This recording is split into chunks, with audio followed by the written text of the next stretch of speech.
Duha ka persona patay, tatlo ka iban papilason sa separado ang aksidente sa Bacol City kag Banuas ang Pontevedra. Yaring balita nga itong gintutukan.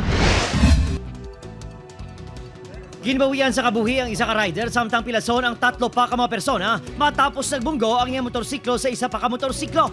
Natabo ang aksidente sa barangay Pahanukoy. Ginkilalang napatay kay J. Dimson, 31 anyos. Pilason ang angkas sini nga si Lowell Vela, 42 anyos. Pilason ang rider sa isa pa ka motorsiklo nga si Acer Ardiente kag angkas sini nga si Jo Marie Ladonce, 45 anyos. Santo, sa investigasyon sa kapulisan, nag-counterflow ang motorsiklo ni Ardiente rason nga nakabungko sa motorsiklo ni Dimson. Nag-hit on sila duha during the collision. No? So as a result, ang duha ka mga motorsiklo nga gingamit sa aksidente para sa custody sa station na number 8. Patay ang 88 anyos na lalaki matapos mabungguan sang pick-up sa highway sa Barangay Recreo, Pontevedra, Lunes ang gabi.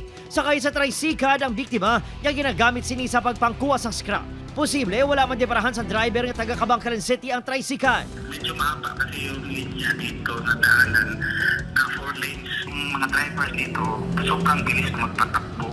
Laging isa lang alam na may mga pamilya na naghihintay sa atin. May mga madilim na areas. Nagsungga sa kapulisan ang driver. Wala na giningadlan sa kapulisan ang maibulbado sa aksidente matapos nag-areglohanay ang magtimbang nga bahin. Adrian Pretos, 1 Western Visayas.